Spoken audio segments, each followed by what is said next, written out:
Hello student. आज फिर ओबीजी MCQ session को आगे बढ़ाते हुए बेटा, ठीक है, जो आपने अब तक देखी थी बेटा वो फंडामेंटल की जो सीरीज हमने स्टार्ट की थी, ठीक है। आज फिर हम ओबीजी एमसीक्यू सेशन को आगे बढ़ा रहे हैं बेटा, एक नई थॉट के साथ, एक नई एनर्जी के साथ। आज की हमारी जो थॉट है बेटा वो है, तुम्हें कौन रोक सकता है। तुम एक ऐसी चिंगारी हो कि तुम दिल से ठान लो तो तुम्हारे लिए दुनिया में असंभव कुछ भी नहीं है बेटा, ठीक है। तो ध्यान रखना बेटा, इस थॉट को पढ़ते हुए, ठीक है, मन में हमें सिर्फ एक ही बात देखनी है बेटा, कि अगर आप मेहनत कर रहे हो, ठीक है, अगर आपके मन में ये आपने अपना मन बना लिया है कि हमें जो गवर्नमेंट जॉब करनी है, ठीक है, हमें सरकारी जो मेहमान बनना ही है बेटा, ठीक है, तो उसके लिए आपको लगातार मेहनत करनी होगी। अगर आपने मन में ठान लिया है कि मेरी जीत होगी, तो ध्यान रखना बेटा, आप जरूर जीतोगे, अवश्य जीतोगे। लेकिन अगर आपके मन में ये है कि भाई मेरा तो एक बार सिलेक्शन नहीं हुआ, दूसरी बार सिलेक्शन नहीं हुआ, इसका मतलब कि आपने अपने मन में हार मान ली है, ठीक है। अब जब आपने मन में हार मान ली है तो बेटा इसका मतलब है कि आप निश्चित, आपकी जीत अब नहीं हो सकती बेटा, ठीक है। जब जीत नहीं हो सकती, क्यों? क्योंकि आपने मन में ही ठान लिया है। तो इसलिए ध्यान रखना बेटा, अपने मन में पॉजिटिव, अपने दिमाग में पॉजिटिव एनर्जी बनाए रखें, ठीक है, क्योंकि इस दुनिया में कुछ भी असंभव नहीं है बेटा, ठीक है। एक हर हार के बाद बेटा, जब आप एक हर हार हमेशा हारते चल रहे हो बेटा, तो ध्यान रखना हार से आपको सबक मिल रहा है बेटा, कि आपने गलती कहाँ की है बेटा, ठीक है। मैंने पहले भी बताया था कि जो शुरुआत है बेटा पहले 0 से थी, हारने के बाद अब जो शुरुआत होगी बेटा वो किससे होगी? अनुभव से होगी, ठीक है। तो मन में ठानना है बेटा कि हमें नौकरी करनी है तो गवर्नमेंट ही करनी है बेटा, ठीक है। तो कभी रुकना नहीं है, झुकना नहीं है बेटा, ठीक है। हमें सदा आगे बढ़ते रहना है, अपने माँ-बाप का नाम रोशन करना है बेटा, ठीक है। तो इसी थॉट से आगे बढ़ रहे हैं बेटा हमारे एमसीक्यू सेशन की तरफ, ओबीजी सेशन की तरफ। तो आज का हमारा जो पहला क्वेश्चन है बेटा वो रहा, ये रहा आपकी स्क्रीन पर बेटा। क्वेश्चन को पढ़ें और देखें बेटा, ठीक है। जो क्वेश्चन है, हर एक क्वेश्चन इंपॉर्टेंट है बेटा, ठीक है, हर एक क्वेश्चन इंपॉर्टेंट है। तो आप इस क्वेश्चन को करें और बेटा आंसर दें, ठीक है। तो सबसे पहले हम क्वेश्चन पढ़ लेते हैं बेटा, कि एक क्लाइंट है, ठीक है, सिकल सेल क्राइसिस है बेटा, उसको क्या है? Sickle cell crisis has been hospitalised, और उसको क्या किया गया है बेटा? हॉस्पिटलाइज किया गया है ड्यूरिंग हर प्रेगनेंसी, ठीक है बेटा। प्रेगनेंसी के अंदर आफ्टर गिविंग डिस्चार्ज इंस्ट्रक्शन, ठीक है बेटा। मतलब कि उसकी जो प्रेगनेंसी है बेटा, ठीक है, सिकल सेल क्राइसिस हो रहा है बेटा एक क्लाइंट को, और जो प्रेगनेंसी में बेटा, ठीक है, उसको डिस्चार्ज के बाद इंस्ट्रक्शन दिया जाता है। नर्स डिटरमाइन, तो नर्स डिटरमाइन करती है बेटा क्लाइंट नीड फर्दर टीचिंग बेटा, ठीक है, when she make which statement, which statement, मतलब यहां पर आपसे ये पूछा गया है कि सिकल सेल क्राइसिस के अंदर बेटा जो नर्स है वो क्या डिटरमाइन करती है, ऐसा क्या देखती है कि जो ये स्टेटमेंट है बेटा, जो 4 ऑप्शन दिए गए हैं ये क्लाइंट बोलता है, ठीक है बेटा, ये क्लाइंट बोलता है। और इन ऑप्शनों को, इन स्टेटमेंट को सुनने के बाद नर्स है जो बेटा, ठीक है, जो नर्स है वो क्या अनुमान लगाती है, क्या निर्धारित करती है कि ये पर्सन है, जो ये क्लाइंट है, क्या बोल रहा है बेटा? गलत बोल रहा है। तो क्वेश्चन को समझना बेटा, क्लाइंट नीड फर्दर टीचिंग, ठीक है बेटा, उसको अलग से क्या टीचिंग देगी, इसका मतलब इस उस पेशेंट ने बेटा इन ऑप्शनों में से एक जो स्टेटमेंट है वो गलत बोला है, ठीक है बेटा। चलो क्वेश्चन समझ में आया बेटा? क्वेश्चन बहुत स्टैंडर्ड है बेटा, ठीक है। अब तुम बताओ बेटा, मेरे को समझाने में 1-2 मिनट लग गए, लेकिन एग्जाम में अगर ऐसा क्वेश्चन आते हैं बेटा, ठीक है, तो आपको बेटा वहां पर ये क्वेश्चन विद इन 1 मिनट में आपको कंप्लीट करना पड़ेगा बेटा, ठीक है। अब इस ऑप्शन को पढ़ लेते हैं बेटा, क्वेश्चन समझ में आया। तो सबसे पहले बेटा, सबसे पहले हम बात करते हैं सिकल सेल एनीमिया की बेटा। सबसे पहले हम बात करते हैं सिकल सेल एनीमिया की। सिकल सेल एनीमिया ये होता क्या है बेटा? सिकल सेल एनीमिया होता क्या है, ठीक है। तो सबसे पहले ध्यान रखना बेटा, पहला क्वेश्चन ही यहां से बनता है बेटा। जो सिकल सेल एनीमिया, इसको मैं शॉर्ट फॉर्म में रखूंगा बेटा, सिकल सेल एनीमिया है बेटा, ये कैसी डिजीज है? Is an autosomal autosomal recessive disorder है बेटा। ये कैसा डिसऑर्डर है? ऑटोसोमल डिसऑर्डर है। मतलब कि जो सिकल सेल एनीमिया है बेटा, इसमें जो प्रॉब्लम होगी वो कहां, किस क्रोमोसोम में होगी? तो ध्यान रखना बेटा, टोटल क्रोमोसोम यहां पर लिख रहा हूं बेटा, टोटल क्रोमोसोम कितने होते हैं? टोटल क्रोमोसोम कितने होते हैं बेटा? तो ध्यान रखना कितने होते हैं? 46 होते हैं बेटा, मतलब 23 पेयर में होते हैं। ठीक है, जिसमें 44 ऑटोसोमल होते हैं और दो कैसे होते हैं बेटा? सेक्स क्रोमोसोम होते हैं। ध्यान रखना बेटा, कौन से होते हैं? Sex chromosome. जो ये प्रॉब्लम होती है बेटा, ये 1 से 44 जो गुणसूत्र होते हैं बेटा, क्रोमोसोम होते हैं, उनमें प्रॉब्लम होती है। ध्यान रखना, ये बेटा सेक्स क्रोमोसोम की प्रॉब्लम नहीं है। ध्यान रखना, ये कैसी प्रॉब्लम है बेटा? ऑटोसोमल प्रॉब्लम है। ठीक है, तो सबसे पहला क्वेश्चन ये पूछा जाता है कि सिकल सेल एनीमिया कैसा डिसऑर्डर है? तो ध्यान रखना, ऑटोसोमल रिसेसिव डिसऑर्डर है। ठीक है, 1 से 44 तक के बीच में क्या होती है बेटा? किसी एक गुणसूत्र पर क्या होती है? ये प्रॉब्लम होती है। ध्यान रखना बेटा। ठीक है, अब बात ये आती है कि सर कौन से गुणसूत्र पर, उसको हम नाम भी बताते हो। तो ध्यान रखना बेटा, 11 क्रोमोसोम पर बेटा, जो 11 क्रोमोसोम होता है, 11वें नंबर का जो बेटा क्रोमोसोम होता है, उसकी प्रॉब्लम होती है बेटा। स्टार बना लेना। ठीक है बेटा, स्टार बना लेना कि ये जो सिकल सेल एनीमिया है, ये किस क्रोमोसोम की एबनॉर्मलिटी है? तो ध्यान रखना बेटा, 11वें क्रोमोसोम की। जैसे भाई मानो कि ये क्या है बेटा? क्रोमोसोम है। अब क्रोमोसोम पर बेटा कई जीन होते हैं, लाखों जीन होते हैं। ठीक है, यहाँ पर बेटा ये क्या है? लाखों जीन है। मान लो क्या है बेटा? लाखों जीन है। तो ये कौन से जीन की प्रॉब्लम है? तो ये कौन से जीन की प्रॉब्लम है? तो ध्यान रखना बेटा, ये प्रॉब्लम है 11p। किसकी प्रॉब्लम है बेटा? 11p 15QP। किसकी प्रॉब्लम है बेटा? 11p 15QP की प्रॉब्लम होती है। ध्यान रखना बेटा। ठीक है, तो अगर जीन पूछ ले, हालांकि ऐसा एग्जाम में नहीं आएगा, लेकिन अगर पूछ ले तो जीन कौन सा है? 11p है बेटा, 15QP। ठीक है, क्रोमोसोम कौन सा है बेटा? 11 नंबर का क्रोमोसोम है। ठीक है बेटा, 11 नंबर का क्रोमोसोम है। अब यहां पर ये देखना बेटा कि जो सिकल सेल एनीमिया होता है बेटा, ठीक है, सिकल सेल एनीमिया होता है। एक बार मैं स्लाइड चेंज कर लेता हूं बेटा। ठीक है, स्लाइड चेंज कर लेता हूं। तो ये देखना बेटा, ठीक है, ऊपर देखो यहां पर। ठीक है, जो सिकल सेल एनीमिया होता है बेटा, वो कौन से क्रोमोसोम की है बेटा? 11 क्रोमोसोम की एबनॉर्मलिटी होती है बेटा। किसकी? 11 क्रोमोसोम। 11 क्रोमोसोम पर क्या होता है बेटा? ठीक है, जो जीन मैंने आपको बता दिया, जीन कौन सा था बेटा? जीन था 11p 15QP। ठीक है बेटा, इस ये जीन होता है। ध्यान रखना बेटा, क्या होता है? ये जीन होता है। ठीक है, और ये क्या है? 11 नंबर की। ठीक है, अब आप एक चीज देखना बेटा, जो नॉर्मल आरबीसी का शेप कैसा होता है बेटा? By concave. कैसा होता है? बाई कॉनकेव शेप की होती है या डिस्क शेप की होती है? कैसी होती है बेटा? डिस्क शेप की होती है। ठीक है, अब आरबीसी के अंदर हीमोग्लोबिन है, तो हीमोग्लोबिन कौन सा बेटा? Haemoglobin A. कौन सा होता है बेटा? Haemoglobin A. ठीक है, हीमोग्लोबिन में अगर इसको हम क्या करते हैं बेटा, अगर हीमोग्लोबिन टूटेगा बेटा, तो किस में टूटेगा? हीम प्लस ग्लोबिन, ग्लोबिन में, इसमें ही टूटता है बेटा। ठीक है, जो ग्लोबिन होती है बेटा, हीमोग्लोबिन कितनी कितनी चेन होती है बेटा? इसमें हीमोग्लोबिन में कितनी चेन होती है बेटा? हीमोग्लोबिन में कितनी चेन होती है? तो ध्यान रखना बेटा, दो तो अल्फा चेन होती हैं। दो कितनी होती हैं? Alpha chain. और दो ही कितनी होती है बेटा? Beta chain. दो ही कितनी होती है बेटा?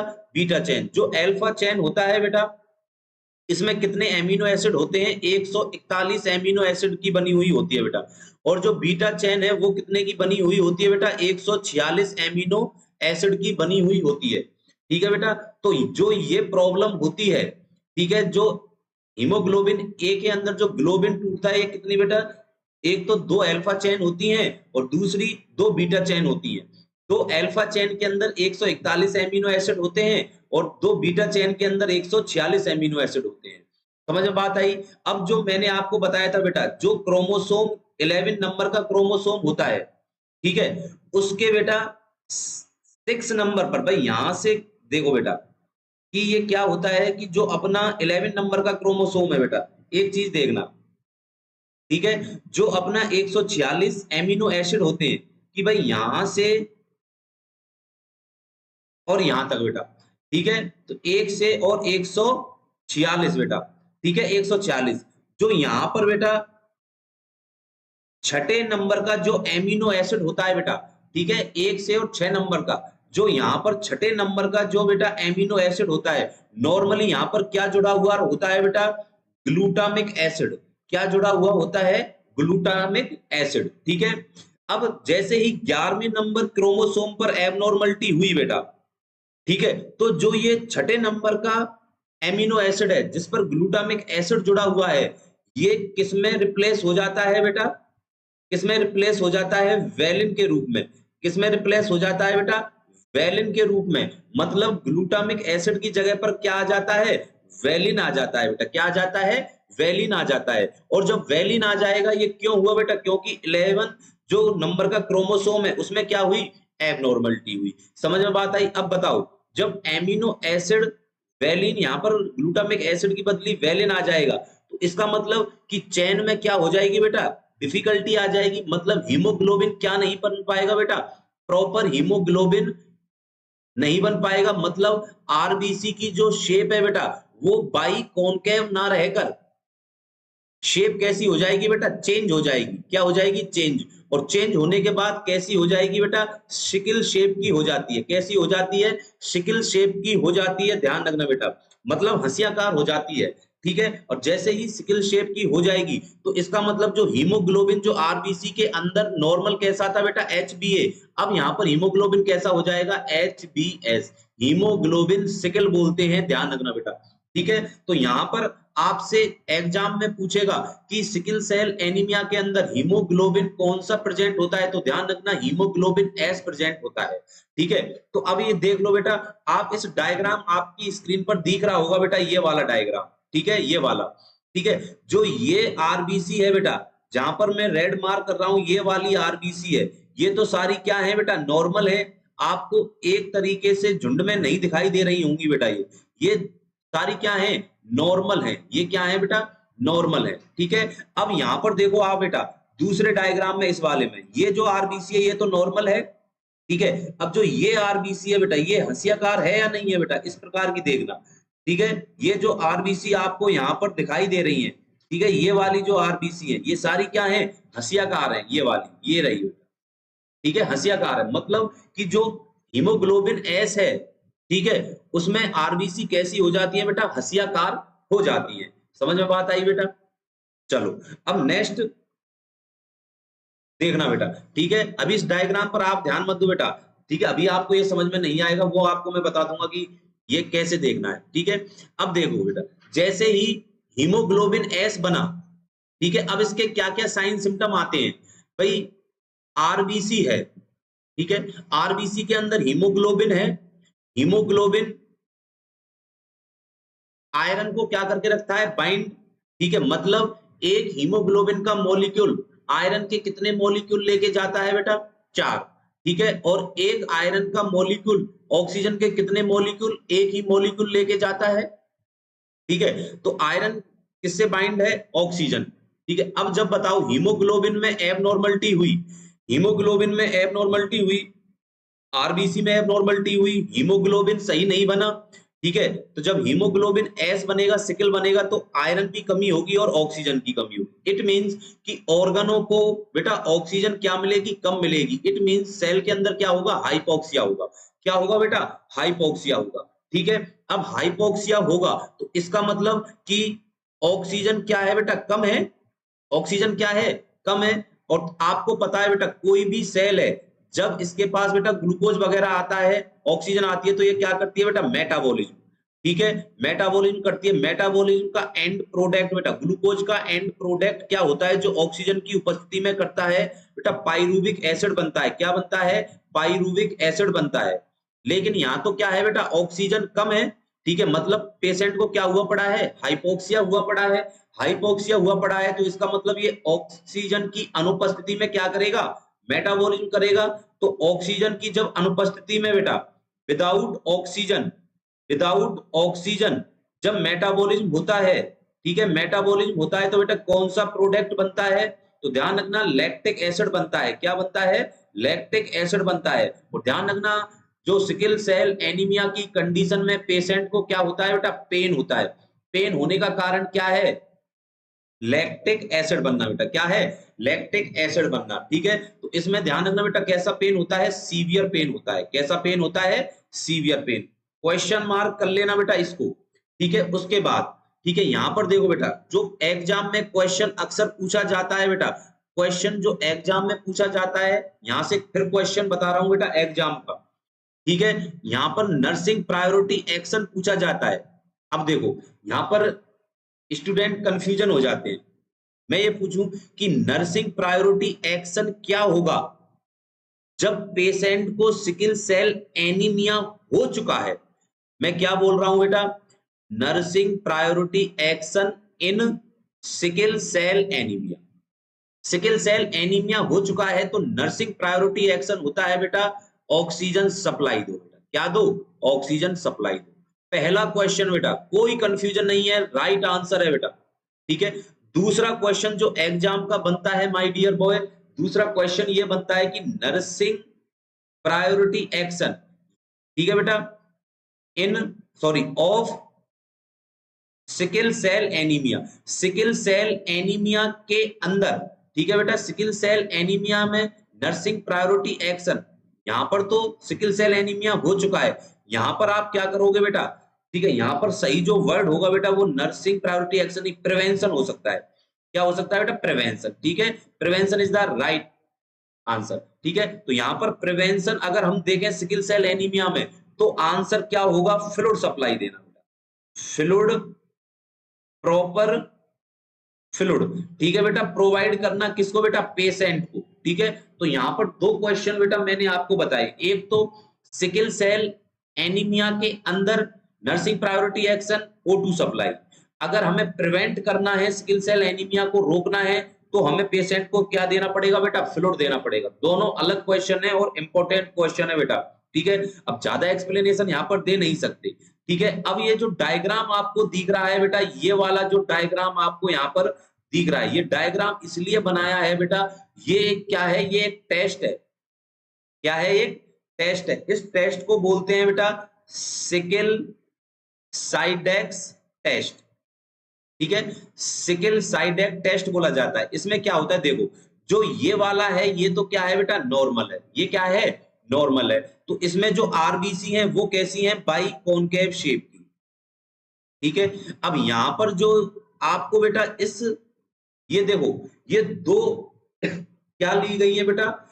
परख नली ली गई है, टेस्ट ट्यूब ली गई है। इन दोनों के अंदर एक में तो नॉर्मल ब्लड है, एक में बेटा सिकल सेल एनीमिया वाले पेशेंट का ब्लड है। इन दोनों ब्लडों को अब देखो, अगर आप एक परख नली में से, इस वाली परख नली में से बेटा आर पार देखोगे तो मतलब दूसरी जगह पीछे की साइड रखी हुई चीज क्लियर दिखाई देगी। ठीक है, अगर यहां पर जो एबनॉर्मलिटी वाला जो बेटा ब्लड है ये वाला, इसमें क्या होता है देखो, बैक चलो बेटा, देखो इसमें जो ये आरबीसी है एक दूसरे के अंदर धसी हुई है या नहीं हुई बेटा? अगर हम यहाँ पर ये देखें कि इसके पीछे की साइड क्या है, ठीक है, तो वो हमको दिखाई देगा या नहीं देगा बेटा? दिखाई नहीं देगा बेटा। तो इसका मतलब क्या है? ठीक है बेटा, इसका मतलब क्या है? तो ध्यान रखना बेटा कि जो, सॉरी मैं उल्टा बता दिया बेटा, थोड़ा है ना, तो ये चीज देखना बेटा, ये तो क्या है? नॉर्मल है, और ये क्या है बेटा? एब नॉर्मल है। ये क्या है? एब नॉर्मल है। ठीक है, अब इसके पीछे की साइड क्या रखा हुआ है ये हमको दिखाई नहीं दे रहा है, लेकिन ये पता है बेटा इसके पीछे की साइड क्या रखा हुआ है, ये हमें क्लियर यहाँ पर ये जो ब्लैक कलर की लाइन है ये दिखाई दे रही है या नहीं दे रही है? इसका मतलब ये नॉर्मल है बेटा। ये क्या है? नॉर्मल है। ठीक है, और इसके पीछे ये हमको जो ब्लैक लाइन है ये दिखाई नहीं दे रही है, इसका मतलब कि इनमें आरबीसी क्या हुई पड़ी है बेटा? धसी हुई है। ठीक है, इसलिए हमें ये पीछे की साइड लाइनें दिखाई नहीं दे रही है। इसका मतलब ये क्या है? एबनॉर्मल। ये क्या है बेटा? एबनॉर्मल। तो इस टेस्ट को हम क्या बोलते हैं बेटा? सिकल साइडेड टेस्ट बोला जाता है। समझ में बात आई बेटा? जो सिकल सेल एनीमिया बेटा बहुत बड़ा टॉपिक है, ठीक है, और बहुत इंटरेस्टिंग टॉपिक है बेटा। ठीक है, इस पर भी जो हम क्लास लेके आएंगे बेटा, ठीक है, वो क्लास लेके आएंगे, वो थ्योरी वाली क्लास इस पर बेटा एक दिन जरूर लेके आएंगे, ठीक है, सिकल सेल एनीमिया पर, ठीक है। तो ये जो क्वेश्चन है बेटा, ठीक है, चलो क्वेश्चन की तरफ बढ़ते हैं बेटा, और अब इस आंसर को देना, ठीक है। अब ये क्वेश्चन का पहला ऑप्शन पढ़ो बेटा, पहला ऑप्शन पढ़ो। पहला ऑप्शन क्या कहता है, आई will need more frequent appointment during the remainder of the pregnancy, ठीक है। अब ये देखो बेटा, आई विल नीड मोर फ्रिक्वेंट, क्या हमको बार बार अपॉइंटमेंट की जरूरत है कि प्रेगनेंसी को रिमाइंड करने के लिए, भाई प्रेगनेंसी नॉर्मल है या एब नॉर्मल है, इसका मतलब कि ये बात तो सही है, हमें बार बार क्या करनी है, डॉक्टर से अपॉइंटमेंट लेनी पड़ेगी, मतलब ये तो अपना राइट आंसर नहीं हो सकता बेटा, हमें तो गलत चूज करना है इनमें से बेटा। तो ए ऑप्शन तो क्या है बेटा, सही है, पर हमें गलत करना है तो हमारा आंसर ये नहीं होगा। दूसरा ऑप्शन क्या बोलता है, sign of any type of infection, अगर इन्फेक्शन का कोई भी साइन दिखाई दे, मस्ट बी, जरूरी है, रिपोर्टेड इमीडिएटली, बिल्कुल।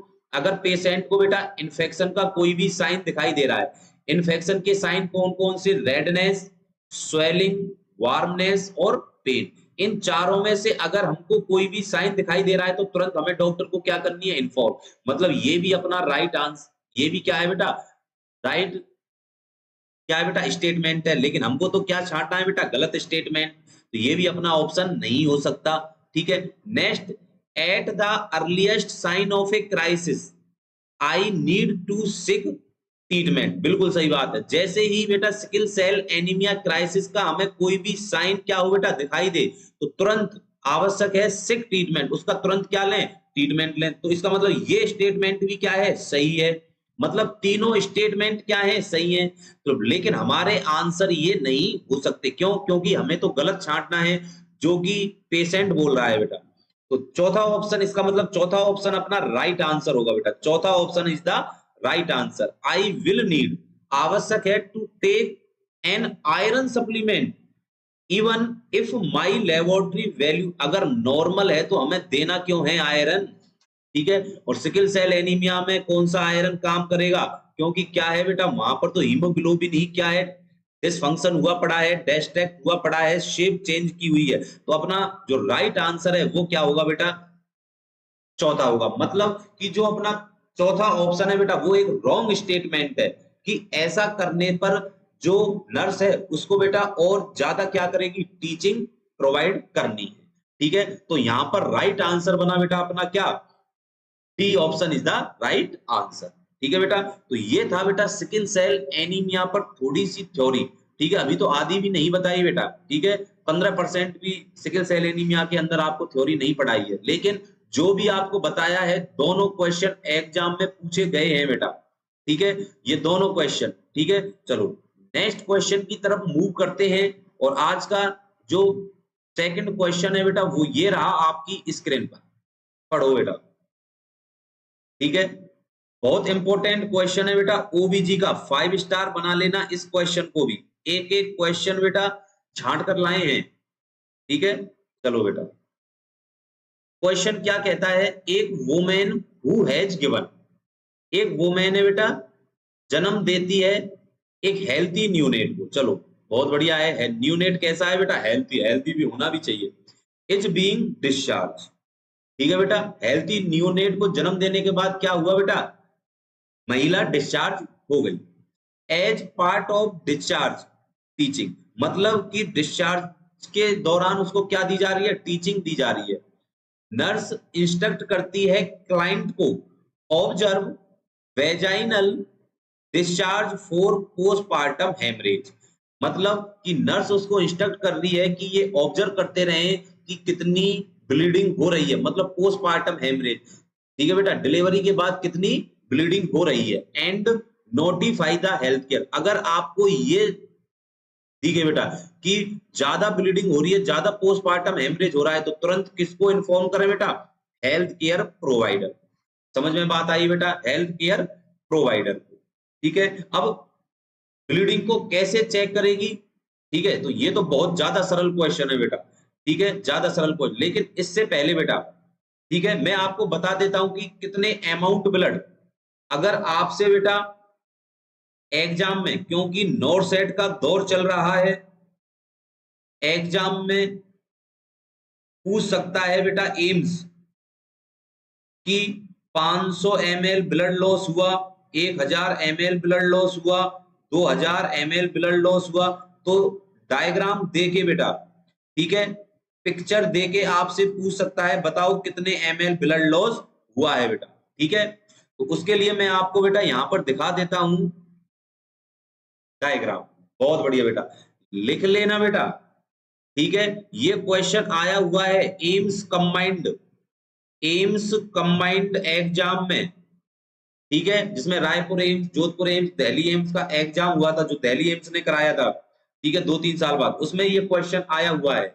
देखो बेटा, अगर किसी महिला ने सैनिटरी पैड लगाया है, ठीक है, अगर वो आपको इस प्रकार ब्लीडिंग से भीगा हुआ दिखाई दे, मतलब पूरा नहीं, कम भीगा हुआ दिखाई दे बेटा, इतना, जहां पर मैं रेड मार्क ये कर रहा हूं बेटा, ठीक है, सर्किल बना रहा हूं, इतना अगर दिखाई दे, पैड तो कितना बड़ा है बेटा, इतना बड़ा है, देखो पैड तो कितना बड़ा है, इतना बड़ा है, लेकिन ये सिर्फ कितना ब्लड से हो डिप हो बेटा, इतना सा, तो इसका मतलब कितने ml ब्लड लॉस हुआ है, 30 ml ब्लड लॉस हुआ है, ठीक है।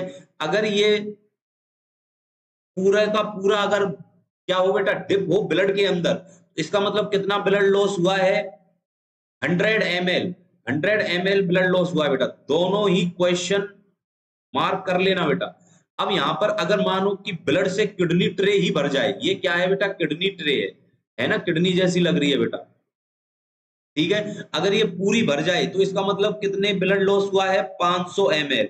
लगा लेना बेटा, एग्जाम में ये भी आ सकता है। अब देखो, जो यहाँ पर एक पेशेंट लेटा हुआ है बेटा, ये कौन है, ये एक पेशेंट है, महिला है, लेटी हुई है, ठीक है। अब देखो यहाँ पर इसको जो ये रेड हुआ पड़ा है, ये पूरा क्या है बेटा, ब्लड है, ये पूरा क्या है, ब्लड है, ठीक है, ब्लड है। किडनी ट्रे भी यहाँ पर रखी हुई है बेटा, इसमें सैनिटरी पैड भी है, तो इसका मतलब ऐसा आपको डायग्राम देके एम्स पूछे कि बताओ कितना ब्लड लॉस है, तो आपको क्या देना है बेटा, आंसर 1000 ml। कितना है बेटा, 1000 ml। और यही क्वेश्चन, नहीं बेटा ये नहीं, ये क्वेश्चन आया था, ठीक है, तो हमें कितना ब्लड बताना है, 1000 ml। अगर मान लो कि किडनी ट्रे भी भरी हुई है, बेड पर भी ब्लड है, और जमीन पर भी, फ्लोर पर भी क्या पड़ा हुआ है, ब्लड पड़ा हुआ है, इसका मतलब कितना ब्लड लॉस है, 2000 ml। कितना लॉस है, 2000 ml।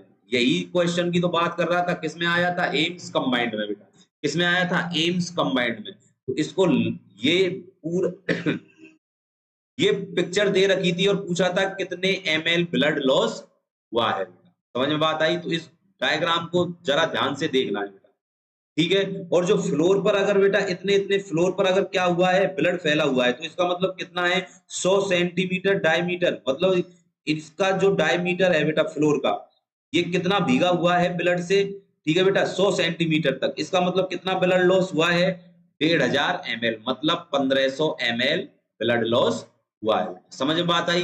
तो ये जो डायग्राम है बेटा बहुत ज्यादा इंपॉर्टेंट है, किसके लिए, नॉरसेट एग्जाम के लिए, ठीक है बेटा, तो क्वेश्चन मार्क कर लेना। तो ये चीज समझ में आई बेटा, चलो ठीक है। एक थोड़ी सी बात और कर लेते हैं कि जो पीपीएच है, ये पोस्टमार्टम हेमरेज क्या है बेटा, तो ध्यान रखना, पीपीएच दो टाइप का होता है। कौन कौन से टाइप का, पहला तो होता है बेटा primary PPH, second secondary PPH. कौन सा होता है, सेकेंडरी पीपीएच होता है, ठीक है। जो प्राइमरी पीपीएच होता है, ठीक है, ये इसमें 500 ml ब्लड लॉस है, ठीक है, within 24 hour, within 24 hour. अगर स्पेसिफाई करा ले स्पेसिफिक, तो ध्यान रखना विद इन 2 आवर, 2 आवर, वैसे 24 घंटे इज द राइट आंसर, ठीक है। और इसमें ध्यान रखना बेटा कितने ml, 500 ml ब्लड लॉस होता है, ठीक है, और आफ्टर 24 आवर, 24 घंटे के बाद ऑफ डिलीवरी, डिलीवरी के 24 घंटे के बाद ब्लड लॉस होता है, तो इसका मतलब कौन सा पीपीएच है, सेकेंडरी पीपीएच है। कैसा पीपीएच है, सेकेंडरी पीपीएच है, ठीक है। अगर ब्लड लॉस की बात करें कि कितना ब्लड लॉस होता है, ठीक है, तो 3 कंडीशन आती हैं माय डियर बॉय।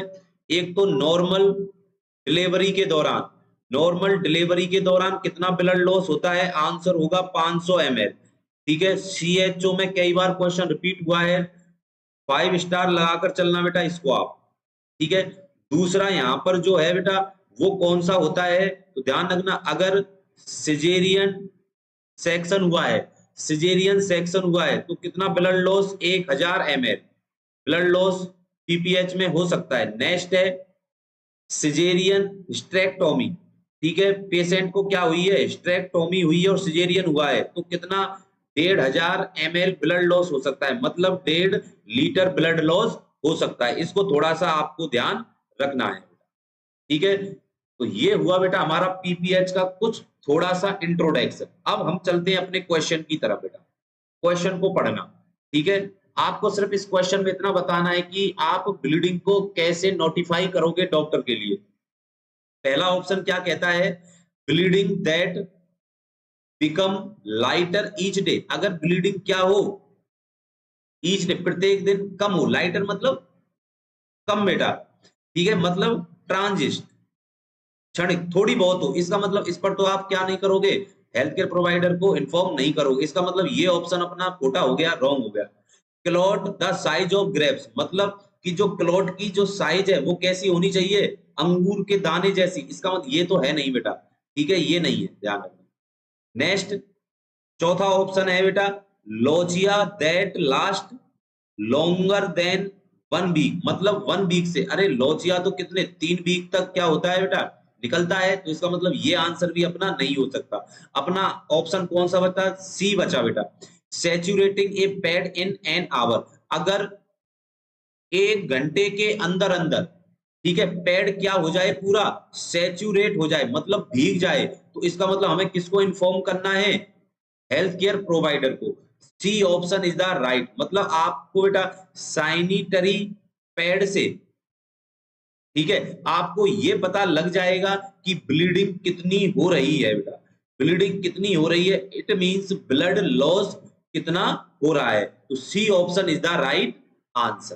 समझ में बात आई बेटा, तो सी ऑप्शन अपना क्या होगा, सही होगा, ठीक है। ये रहा पीपीएच का बेटा थोड़ा सा इंट्रोडक्शन, ठीक है। तो नेक्स्ट क्वेश्चन की तरफ मूव करते हैं बेटा, इसको थोड़ा सा आपको ध्यान रखना है जो एग्जाम में पूछा जा सकता है, ठीक है। नेक्स्ट क्वेश्चन की तरफ मूव करते हैं और आज का नेक्स्ट क्वेश्चन ये रहा आपकी स्क्रीन पर बेटा, बहुत बढ़िया, ये भी इंपॉर्टेंट है, ध्यान रखना, हालांकि सरल क्वेश्चन है लेकिन इंपॉर्टेंट है, ठीक है। क्वेश्चन को पढ़ो और आंसर देना बेटा।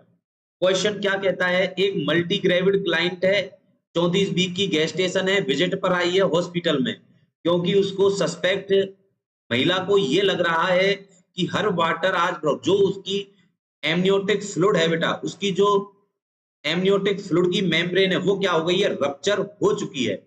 After testing the leaking fluid, और फ्लूइड क्या हो रहा है, लीक हो रहा है, विद निट्राजीन पेपर पर, टर्न विच कलर, मतलब आपसे ये पूछा है कि जो एमनियोटिक फ्लूइड की जो मेम्ब्रेन है वो क्या हो गई है, रप्चर हो गई है, ठीक है। रप्चर होने के बाद एमनियोटिक फ्लूइड क्या होगा, एराइज होगा बेटा, एमनियोटिक फ्लूइड क्या होगा, एराइज होगा, और एमनियोटिक फ्लूइड अगर एराइज होगा तो उसका सैंपल हम लेते हैं, सैंपल हम लेते हैं बेटा निट्राजीन पेपर पर, निट्राजीन पेपर पर, ठीक है। अब बात ये आती है कि सर ये निट्राजीन पेपर कैसा होता है वो भी दिखा देते हैं बेटा आपको। निट्राजीन पेपर ये रहा आपके सामने, ठीक है। निट्राजीन पेपर बेटा इस प्रकार होता है, मतलब अब आपको कैसा दिख रहा है, अगर क्वेश्चन पूछ ले निट्राजीन पेपर का नॉर्मल कलर कैसा होता है, नॉर्मल कलर कैसा होता है, आंसर आपको कैसा दिख रहा है, येलो दिख रहा है, तो आंसर क्या होगा, येलो होगा, ठीक है। क्वेश्चन में क्या था कि अगर देखो देखो बेटा ये जो पेपर है, इस पेपर को मैंने यहां पर बना लिया, ठीक है, यहां पर बना लिया पेपर को, ये कैसा कलर है इसका, येलो कलर है, कैसा है, येलो कलर। इस पे मैंने बेटा बूंद डाल दी किसकी, एमनियोटिक फ्लूइड की, ठीक है। अब ये जो पेपर है ये किसमें चेंज हो जाएगा, या हम मैं इसको ही एमनियोटिक फ्लूइड में अगर डिप कर दूं तो ये जो येलो कलर से कैसा चेंज हो जाएगा, ब्लू कलर का हो जाएगा, कैसा हो जाएगा, ब्लू कलर का, मतलब येलो कलर से कैसा हुआ, ब्लू कलर का। कब होगा, अगर एमनियोटिक फ्लूइड क्या है बेटा, मेम्ब्रेन रप्चर होने के बाद एमनियोटिक फ्लूइड निकल रहा है, तो इससे ये पक्का हो गया बेटा, इससे ये कंफर्म हो गया कि एमनियोटिक फ्लूइड क्या हो चुकी है, रप्चर हो चुकी है। समझ में बात आई? तो येलो कलर से कैसा कलर हो जाता है, ब्लू कलर। आपसे पूछ ले नॉर्मल कलर, येलो। अगर एमनियोटिक फ्लूइड में डिप करने के बाद ये पेपर कौन से कलर में चेंज हो जाता है, आंसर क्या होगा माय डियर बॉय, ब्लू होगा। ठीक है, तो मैं ले चलता हूं बेटा आपको क्वेश्चन की तरफ। अब बताओ बेटा, आपसे सिर्फ क्वेश्चन यही किया है बेटा, nitrazine paper turn which colour, nitrazine paper का कलर कैसा हो जाएगा, येलो। बिल्कुल नहीं, ये तो मैंने क्या बताया था बेटा, नॉर्मल होता है भाई येलो कलर का। ये तो अपना ऑप्शन खोटा हो गया। व्हाइट कलर नहीं बेटा, व्हाइट कलर की तो अभी चर्चा ही नहीं की हमने। नेक्स्ट रेड कलर की भी चर्चा नहीं की। मतलब कौन सा कलर हो जाएगा बेटा, C option is the right answer. Yellow colour से कैसा कलर हो जाता है my dear boy, blue colour हो जाता है। तो अपना option C is the right answer. समझ में बात आई बेटा? बताओ आया मजा या नहीं आया? ठीक है, स्टैंडर्ड क्वेश्चन है बेटा। ठीक है, जो डायरेक्ट नॉर्थ साइड को क्या करते हैं, हिट करते हैं। ठीक है, चलो नेक्स्ट क्वेश्चन की तरफ मूव करते हैं बेटा। ये रहा आपकी विंडो पर एक नया क्वेश्चन। चलो क्वेश्चन से पहले बेटा, ठीक है, ये हमारा बीएनपी पैरामेडिकल एजुकेशन सेंटर है, जहां पर बेटा हमारी ऑफलाइन क्लासें चलती हैं।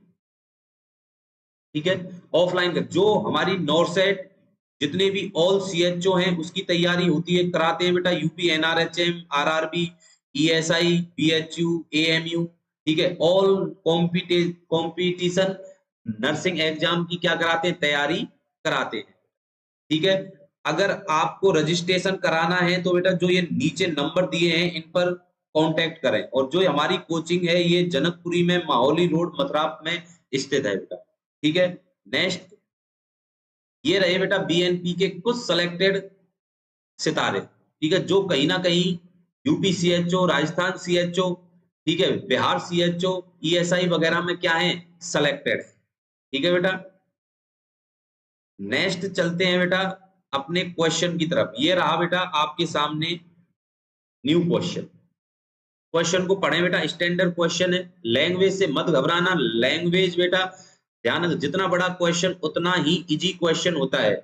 जितना बड़ा क्वेश्चन होता है ध्यान रखना माय डियर बॉय, उतना ही इजी क्वेश्चन होता है। ठीक है, क्वेश्चन को पढ़ो। एक प्राइमरी ग्रेविड क्लाइंट है, मतलब पहली बार गर्भवती हुई है, 34 वीक की प्रेगनेंसी है, experiencing contraction every 3 to 4 minute, मतलब 3 से 4 मिनट में बेटा क्या आ रहे हैं उसको, कॉन्ट्रैक्शन आ रहे हैं। वो कितनी देर के, 35 सेकंड के। सर्विक्स है 2 सेंटीमीटर डायलेटेड है, 50% असेसमेंट हुआ पड़ा है। While the nurse assessing the client vital sign, nurse assess करती है क्लाइंट के वाइटल साइन को। क्लाइंट क्या बोलता है बेटा नर्सिंग स्टाफ को, I think my bag of water just broke, मतलब कि क्लाइंट क्या बोलता है कि जो एमनियोटिक फ्लूइड मेम्ब्रेन है वो क्या हो गई है, रप्चर हो गई है। ब्रोक मतलब टूट गई है। ठीक है, which intervention would the nurse do first, मतलब नर्स की प्रायोरिटी एक्शन पूछा है। नर्स सबसे पहले क्या करेगी, सबसे पहले क्या करेगी, check the status of the fetal heart rate. हाँ बिल्कुल भाई, फीटल हार्ट रेट को क्या कर सकती है, चेक कर सकती है। Turn the client for her right side, right side patient को क्या करेगी, घुमा देगी, ऐसा नहीं है। ठीक है, राइट साइड नहीं घुमाएगी, ध्यान रखना बेटा। ठीक है, test the looking fluid with nitrogen paper, हाँ बिल्कुल ये भी कर सकती है बेटा, लेकिन इतना जरूरी नहीं है। क्वेश्चन में क्या पूछा है, प्रायोरिटी पूछी है, ये कर सकती है लेकिन प्रायोरिटी नहीं हो सकती। Perform a sterile vaginal examination, नहीं, जब एमनियोटिक फ्लूइड रप्चर ही हो गई तो वेजाइनल एग्जामिनेशन क्यों कर रहे हैं बेटा, ये भी हम नहीं करते। मतलब अपना जो ए ऑप्शन है, check the status of the fetal heart rate, बच्चे की क्या करेंगे, फीटल हार्ट रेट, क्योंकि महिला को 3 to 5 मिनट में क्या है, कॉन्ट्रैक्शन आ रहे हैं, क्या आ रहे हैं बेटा, कॉन्ट्रैक्शन आ रहे हैं। तो इसीलिए जो फर्स्ट प्रायोरिटी होगी वो क्या होगी कि बच्चे की एक बार फीटल हार्ट रेट चेक कर लो, कहीं बच्चा बेटा डिस्ट्रेस में तो नहीं चला गया है। तो यहाँ पर जो अपना आंसर होगा वो क्या होगा, A option is the right answer बेटा। समझ में बात आई? चलो यहाँ पर जो 2 सेंटीमीटर, एक बार थोड़ा सा बिशॉप स्कोर के बारे में बात कर लेते हैं बेटा। देखो कि बिशॉप स्कोर में, ठीक है, मैं एक बार इस पे थोड़ा सा मैंने डिस्कस किया था बेटा, बिशॉप स्कोर में, ठीक है, दो कंपोनेंट होते हैं, एक तो मदर का कंपोनेंट होता है, एक फीटस का कंपोनेंट होता है। मदर के कंपोनेंट 4 होते हैं, फीटस का कंपोनेंट 1 होता है। टोटल कितने कंपोनेंट हो गए माय डियर बॉय? 5 कंपोनेंट। ठीक है, अब इनमें से पोजीशन सर्विक्स की चेक करेंगे, मतलब मदर का कंपोनेंट हो गया। कंसिस्टेंसी सर्विक्स की चेक करेंगे, मतलब मदर का कंपोनेंट है। अफेसमेंट भी किसका चेक करेंगे? सर्विक्स का, ये भी मदर का है। सर्विक्स कितनी डायलेशन हुई पड़ी है, ये भी मदर का है। ठीक है, मतलब स्टेशन मदर का चेक मत कर लेना बेटा, स्टेशन किसका चेक होता है? फीटस का चेक होता है बेटा। ठीक है, तो इसका मतलब कि जो हेड है वो ईशियल स्पाइन के ऊपर है या नीचे है बेटा। ठीक है, जैसे मैंने एक बार बताया था, जैसे मानो ये क्या है बेटा, इसको 0 मान लेते हैं, ये क्या है बेटा? At ischial spine, ischial spine.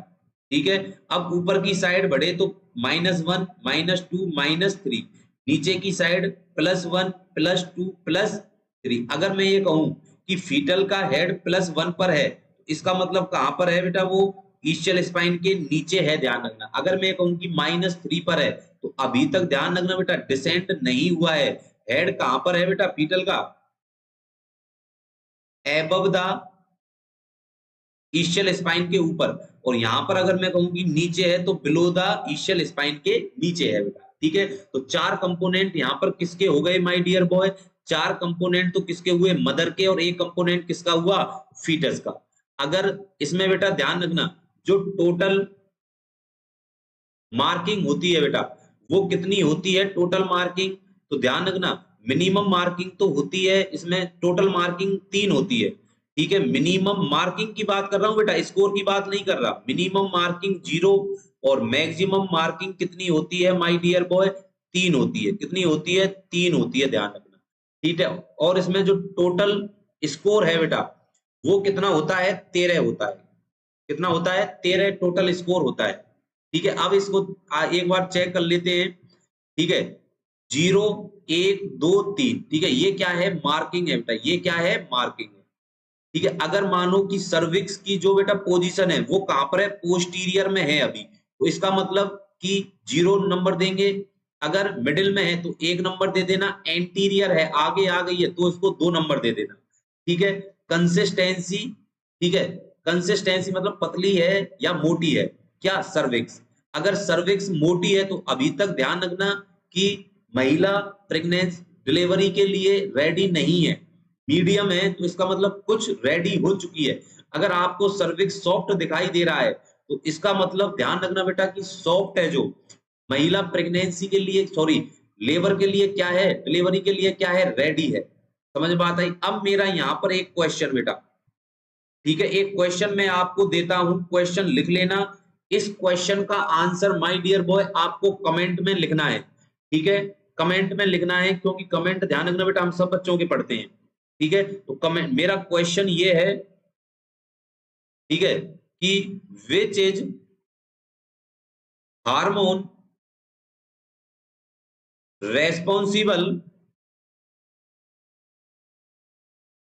For cervical ripening? Cervical ripening के लिए कौन सा हार्मोन रेस्पॉन्सिबल होता है? सर्वाइकल राइपिंग के लिए कौन सा हार्मोन रेस्पॉन्सिबल होता है? तो ध्यान रखना कि इसका आंसर आपको कमेंट में लिखना है माय डियर बॉय। ठीक है, कमेंट में लिखना है। ठीक है, तो अगर सॉफ्ट है तो इसका मतलब क्या है? कि लेबर स्टार्ट होने वाला है। ठीक है, अफेसमेंट 0 से 30% है, तो अभी रेडी नहीं है। 4 से 50% है, तो इसका मतलब क्या है माय डियर बॉय? थोड़ा बहुत रेडी हो चुकी है। अगर 60 से 70 है, इसका मतलब कि कंफर्म तो नहीं है लेकिन रेडी है। अगर 80% या उससे ज्यादा है, तो इसका मतलब 100% महिला को लेबर पेन स्टार्ट हो चुके हैं। अगर सर्विक्स का डायलेशन क्लोज है, 1 से 2 सेंटीमीटर ओपन हो गई है सर्विक्स, 3 से 4 सेंटीमीटर, अगर 5 या 6 सेंटीमीटर से ज्यादा ओपन है, ठीक है, तो इसके लिए ध्यान रखना कि अगर आपको 6 सेंटीमीटर, 7 सेंटीमीटर, 8 9 या 10 सेंटीमीटर डायलेट, मतलब +5 से ज्यादा डायलेट है, तो इसका मतलब लेबर स्टार्ट होने वाला है। समझ में बात आई? ठीक है, अब मेरा यहां से मेरा फिर सेकंड क्वेश्चन ये है बेटा। ठीक है, second question, total cervix dilation कितना होता है, टोटल सर्विक्स डायलेशन कितना होता है। ये आंसर भी आपको कमेंट बॉक्स में बेटा, ये होमवर्क है, ध्यान रखना कि एक क्वेश्चन और दो क्वेश्चन, कितना डायलेशन होता है टोटल, ठीक है। स्टेशन, अब यहाँ पर हम बच्चे का हेड चेक करते हैं। अगर -3 है, मैंने बताया था ना -3 है, तो इसका मतलब अभी ईस्चियल स्पाइन के नीचे नहीं आया है, डिलीवरी अभी बच्चा डिलीवर्ड नहीं हुआ है। -2 है, अभी भी ईस्चियल स्पाइन से ऊपर है। -1 या 0 है, मतलब -1 है तो ऊपर ही है कि ईस्चियल स्पाइन से। -1 का मतलब है कि ईस्चियल स्पाइन से भी 1 सेंटीमीटर ऊपर है। -2 का मतलब है 2 सेंटीमीटर ऊपर है। -3 का मतलब है 3 सेंटीमीटर ईस्चियल स्पाइन से ऊपर है। अगर मान लो +1 और +3 और +2 और +3 है, इसका मतलब कि फीटस का हेड ईस्चियल स्पाइन के कितने सेंटीमीटर नीचे आ गया है, +3 सेंटीमीटर नीचे आ चुका है। समझ में बात आ गई। ये है बेटा बिशॉप स्कोरिंग, इसको एक बार आप देख लेना, बहुत ज्यादा इंपॉर्टेंट है, ठीक है, बहुत ज्यादा इंपॉर्टेंट है बेटा, इससे आपके कई क्वेश्चन सॉल्व होते हैं, ठीक है बेटा। अब देखो यहाँ पर स्कोर, अगर मानो 5 से कम स्कोर है तो इसका मतलब है बेटा लेबर नॉट बिगिंस, स्टार्ट नहीं हुए हैं विदाउट इंडेक्शन। इंडेक्शन का मतलब आपको कोई ऑक्सीटोसिन वगैरह यहाँ पर प्रोवाइड करनी पड़ेगी, ठीक है। अगर स्कोर 9 और उससे ज्यादा है, ठीक है, इसका मतलब लेबर स्टार्ट अपने आप हो जाएगा, ठीक है बेटा, स्पॉन्टेनियसली, मतलब अपने आप लेबर स्टार्ट हो चुका है। अगर स्कोर 3 या 3 से कम है तो इसका मतलब कि अभी लेबर स्टार्ट नहीं हुआ है बेटा, नॉट सक्सेसफुल। अगर आप उसको ऑक्सीटोसिन भी दोगे तो भी वो कोई असर नहीं करेगा माय डियर बॉय। समझ में बात आई। तो ये क्या है बेटा, स्कोर है, इसको थोड़ा सा आपको याद में रखना है, ठीक है। तो अपना ये क्वेश्चन भी क्या हुआ बेटा, कंप्लीट हुआ, ठीक है। ये रहा बेटा नेक्स्ट क्वेश्चन आपके विंडो पर। क्वेश्चन क्या कहता है, when preparing a multigravid client at 34 week की गेस्टेशन है, experiencing preterm labour for sac test perform on amniotic fluid. Sac test करते हैं बेटा, एमनियोटिक फ्लूइड से परफॉर्म करते हैं सैक टेस्ट। नर्स इंस्ट्रक्ट करती है क्लाइंट को, this test is done evaluate the maturity of fetal system, मतलब फीटस के कौन से सिस्टम को इवॉल्वेट करने के लिए, ठीक है। जो सैक टेस्ट करते हैं, क्या यूरिनरी सिस्टम, नहीं बेटा, गैस्ट्रोइंटेस्टाइनल नहीं, कार्डियोवास्कुलर नहीं, मतलब राइट आंसर बेटा पल्मोनरी, मतलब लंग्स को मैच्योर है या नहीं है उसका असेसमेंट करने के लिए हम कौन सा टेस्ट करते हैं my dear boy, sac bubble test. कौन सा टेस्ट करते हैं, सैक बबल टेस्ट किया जाता है बेटा, ठीक है। बहुत ज्यादा मतलब सरल क्वेश्चन था, इतना हमें ज्यादा यहाँ पर एक्सप्लेनेशन की जरूरत नहीं है बेटा, ठीक है। नेक्स्ट क्वेश्चन ये रहा बेटा आपकी स्क्रीन पर, ठीक है, इंपॉर्टेंट है, इस पे भी शायद बढ़िया क्वेश्चन है, ठीक है। पढ़ते हैं चलो बेटा।